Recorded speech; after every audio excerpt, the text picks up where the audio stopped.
नमस्कार दोस्तों। क्या आपने कभी सोचा है कि हम इतनी प्रार्थनाएं करते हैं परमात्मा से, इतना बुलाते हैं उसे, फिर भी वह क्यों नहीं आता? क्यों वह हमसे छिपा हुआ बैठा है? क्यों वह प्रकट नहीं होता? इसे थोड़ा समझने की कोशिश करते हैं। एक बार एक जहाज यात्रा पर था दोस्तों। पानी का जहाज था। उसमें एक संत भी था और एक पापी भी यात्रा कर रहा था। और भी बहुत से लोग थे। अचानक समुद्र में तूफान आ गया। जहाज अब डूबा, तब डूबा की हालत हो गई। सारे लोग अपने अपने घुटनों पर गिर गए और परमात्मा से प्रार्थना करने लगे। संत ने क्या किया? वह जहां पापी बैठा था, एक कोने में घुटने टेक कर वहां वह जाकर खड़ा हो गया और उसे छिपा लिया। उसने कोई प्रार्थना नहीं की, सिर्फ उस पापी को छिपाकर खड़ा हो गया। पापी ने कहा, अरे मेरे भाई, यह क्या कर रहे हो? हे परमात्मा, बचाओ। उस संत ने कहा, धीरे बोल भाई, धीरे बोल। अगर उसे पता चल गया, अगर परमात्मा को पता चल गया कि तू यहाँ है, तो फिर कोई न बच सकेगा। इसीलिए मैं तुझे छिपा रहा हूँ। संत कहते हैं, तुम जैसे हो, परमात्मा तुमसे छिपकर चलेगा। उसे पता भर चल जाए कि तुम कहाँ हो, वहां भर से वह विदा हो जाएगा और कहीं होता होगा, लेकिन तुम जहां हो वहां नहीं होता। इसीलिए तो तुम्हें तीर्थ यात्राएं करनी पड़ती हैं। कोई मक्का जाता है, कोई काशी जाता है, कोई गिरनार जाता है। क्यों?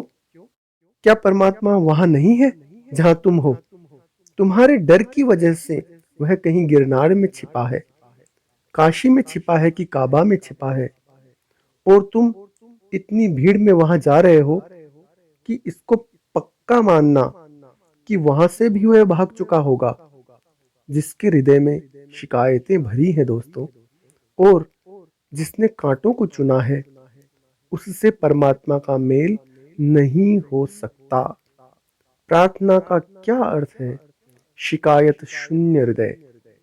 तुम चाहे चिल्लाओ मत, छाती फाड़ फाड़ कर परमात्मा का नाम, क्योंकि वह बहरा नहीं है। तुम्हारे हृदय के उठते हुए धीमे से धीमे स्वर को भी वह सुन लेगा। तुम्हारी सांसों में बसी हुई भावनाओं को भी वह सुन लेगा। उसे पता चल जाएगा। तुम उससे क्या छिपा पाओगे? तुम्हारे चिल्लाने की कोई आवश्यकता नहीं है। प्रार्थना का नाम उसकी स्तुति नहीं, प्रार्थना का अर्थ है शिकायत के भाव का अभाव। लेकिन यह कब होगा? यह तब होगा जब तुमने जीवन में फूल चुने हो।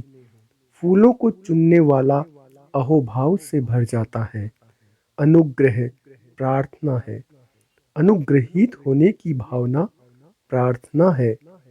एक सतत कृतज्ञता कि जो मिला है मुझे, इसके लिए मैं अपात्र हूँ। वह जरूरत से ज्यादा है, असीम है।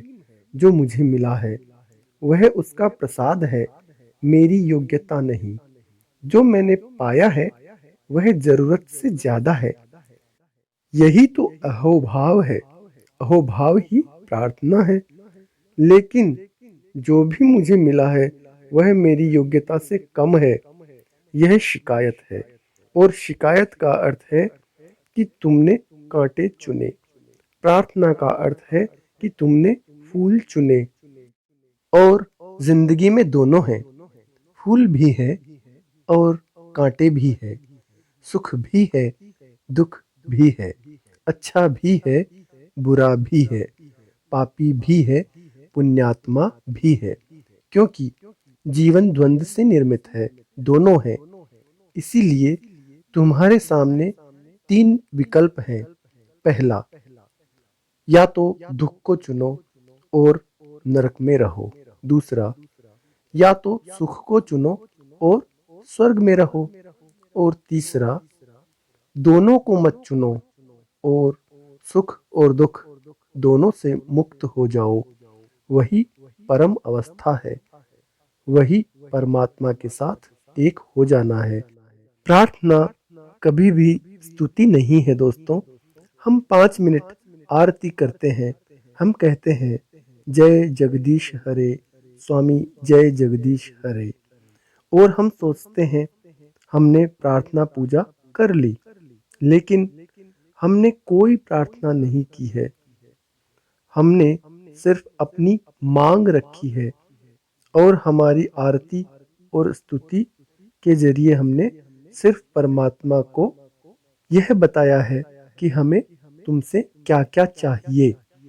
प्रार्थना तो नित्य निरंतर अहोभाव से भर जाना है। उस परमेश्वर के प्रति हर पल उसे धन्यवाद देना ही प्रार्थना है, और सिर्फ प्रार्थना ही वह स्वीकार भी करता है, और प्रार्थना से ही वह प्रकट भी हो सकता है, वह हम में उतर सकता है। कृतज्ञता से भरते ही वह हम में भर जाता है। आपको भी मेरे साथ बने रहने के लिए बहुत बहुत धन्यवाद दोस्तों।